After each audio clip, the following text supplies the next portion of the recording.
Everyone, कैसे हैं आप। आज के वीडियो में हम जानेंगे WBCS काउंट का बढ़ना। अगर किसी पेशेंट ने CBC टेस्ट कराया है और वो समझना चाहते हैं कि WBCS काउंट जो होता है वो क्यों बढ़ता है, तो WBCS काउंट बढ़ने के कुछ कारण होते हैं, मुख्य रीजंस होते हैं, उनके विषय में इस वीडियो में हम जानेंगे। इस वीडियो को स्किप नहीं कीजिएगा क्योंकि ये वीडियो आप सभी के लिए बहुत ज़्यादा महत्वपूर्ण है। अगर वीडियो अच्छा लगे तो लाइक करें, शेयर करें और कुछ पूछना चाहें तो आप मुझे कमेंट कर सकते हैं। तो WBCS बढ़ने का मेन जो कारण होता है, मुख्य जो रीजन होता है वो क्या होता है, तो WBCS सबसे पहले हम समझ लेते हैं ये होता क्या है। WBCS हमारे शरीर का वह सेल्स होता है जो हमारे शरीर को इन्फेक्शन से बचाता है। जब हमारे शरीर में कोई इन्फेक्शन जाता है, एक्यूट इन्फेक्शन है या अलग अलग प्रकार के इन्फेक्शन जो हम आगे इस वीडियो में समझने वाले हैं, तो जो इन्फेक्शन पर्टिकुलर जब इन्फेक्शन हमारे बॉडी में जाएगा, हमारे शरीर में जाएगा, तो ये बढ़ जाएगा। यानी कि बढ़ेगा क्यों कि क्योंकि उसे ख़त्म करना है। जब इन्फेक्शन ख़त्म नहीं होगा तो इसकी क्वांटिटी क्या होगी, और बढ़ाएगा ये, जिससे ये उस इन्फेक्शन को ख़त्म कर सके। लेकिन जब इसे नहीं ख़त्म कर पाता है तो काफ़ी सारी प्रॉब्लम्स आती है। और कौन से इन्फेक्शंस में ये बढ़ जाता है इसके बारे में समझ लेते हैं। तो WBCS क्या है, बेसिकली हमारी बॉडी का इम्यूनिटी जो सेल्स होती हैं, जो हमारे इन्फेक्शन से बचाने का काम करती हैं, वो सेल्स होती हैं जो WBCS कहलाती हैं। इसी प्रकार से न्यूट्रोफिल्स है, लिम्फोसिट्स हैं, मोनोसिट्स है, ईशनोफिल्स है, बेसोफिल्स होती हैं। तो यहाँ पर सिर्फ हम WBCS के बारे में समझेंगे, वो भी WBCS बढ़ने के कारण क्या होते हैं। तो सबसे पहला कारण होता है दोस्तों एक्यूट इन्फेक्शन। अगर किसी पेशेंट को एक्यूट इन्फेक्शन, एक्यूट का मतलब होता है अचानक से कोई इन्फेक्शन अगर शरीर में घुसेगा तो ये क्या होगा, बढ़ जाएगा, ये अपनी मात्रा को बढ़ाएगा क्योंकि उसे ये इन्फेक्शन ख़त्म करना है।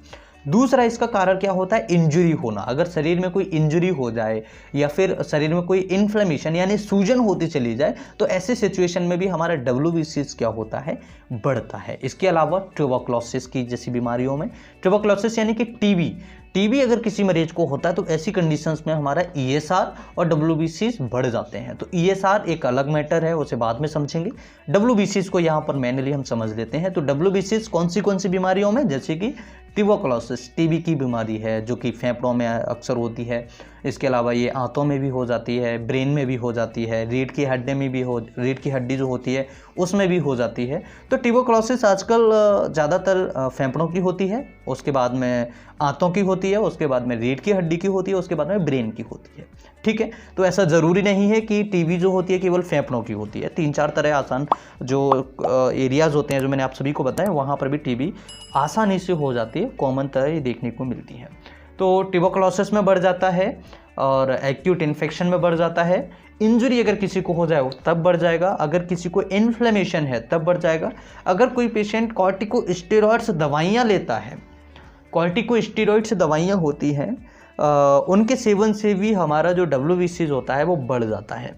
ठीक है, तो कॉर्टिकोस्टेरॉइड्स जो दवाइयाँ होती हैं उनकी वजह से भी हमारा जो WBCS काउंट है, यानी कि WBCS को वाइट ब्लड सेल्स भी कहते हैं। ठीक है, इसकी जो नॉर्मल वैल्यू होती है वो 4000 से 10,000 या 4000 से 11,000 होती है। अगर इससे ज़्यादा होता है तो प्रॉब्लम होती है, इससे कम होता है तब भी हमें प्रॉब्लम देखने को मिलेगी। तो WBCS को TLC भी कहते हैं, टोटल ल्यूकोसाइट्स भी कहते हैं। ठीक है, तो WBCS यहाँ पर 14,800 है पेशेंट का, इसलिए इस वीडियो को मेरा बनाने का मकसद था आप सभी को समझाएं कि ऐसा क्यों होता है, किन किन बीमारियों में बढ़ जाता है। तो ग्लैंडुलर बीमारियाँ जो होती हैं, ग्लैंडुलर फीवर जो होता है उसमें ये बढ़ जाता है। ठीक है, अगर किसी पेशेंट को लिम्फेटिक बीमारियां हैं तो ऐसी कंडीशन में बढ़ जाता है। वॉन मैरो की डिसीजेस हैं, ऐसी कंडीशन में बढ़ जाता है। अगर कोई पेशेंट अगर इमोशनल स्ट्रेस लेता है तो ऐसी सिचुएशन में भी पेशेंट को ये बढ़ जाता है। अगर किसी को क्रॉनिक बीमारी है, क्रॉनिक लिम्फेटिक डिसीज़ है, तो ऐसी कंडीशन में लिकेमिया जो होता है, ऐसी कंडीशंस में ये बढ़ जाता है। ठीक है, तो यहाँ पर जो बीमारियाँ हमने थी वो समझ ली हैं, कौन सी एक बार फिर से रिपीट करता हूँ मैं।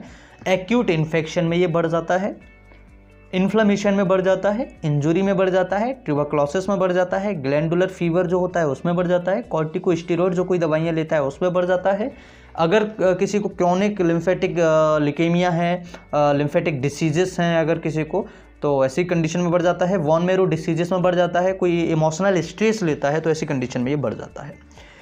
मुझे लगता है कि WBC से रिलेटेड सभी जानकारी आप सभी को मिल गई है। WBCs हमारे शरीर को बचाने वाली सेल्स होती हैं। अगर कोई इन्फेक्शन हमारे शरीर में जाता है तो उसे बचाने का काम करती है।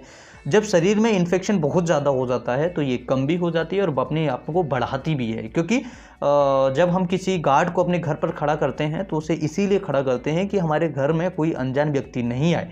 तो जब भी हमारे बॉडी में कोई अनजान व्यक्ति यानी कि इन्फेक्शन जाएगा तो इसे ये ख़त्म करेगी, राइट। तो हमारी बॉडी की ये सोल्जर्स हैं, गाइड हैं, ठीक है। आज की इस वीडियो में इतना ही। अगर आप हमारे हेल्थ रिलेटेड टॉपिक पर नहीं गए हैं, अगर आप हमारे हेल्थ रिलेटेड टॉपिक समझना चाहते हैं, अगर आप हमारी वेबसाइट को विजिट करना चाहते हैं तो वहाँ पर आपको एलोपैथी से रिलेटेड सारी दवाइयों के बारे में जानकारी मिलेगी। वहाँ पर आप हेल्थ से रिलेटेड सभी टॉपिक्स पढ़ सकते हैं, जान सकते हैं, याद कर सकते हैं। उसकी लिंक हमने वीडियो के डिस्क्रिप्शन में भी दिया हुआ है और उसकी लिंक हमने कमेंट बॉक्स में भी दी हुई है। आप दोनों जगह से जाकर के वहाँ पर क्लिक करेंगे तो आप डायरेक्ट उस पेज पर ओपन हो जाएंगे। मुझे लगता है कि वीडियो आप सभी के लिए बहुत ही ज़्यादा महत्वपूर्ण होगा। वीडियो अगर अच्छा लगे तो लाइक शेयर सब्सक्राइब करें। इसी तरह की वीडियो और देखने के लिए हमें कमेंट बॉक्स में ज़रूर बताएं। मैं फिर मिलता हूँ इसी तरह की नई वीडियो में, तब तक नमस्कार, bye bye, take care, thanks for watching, have a nice day.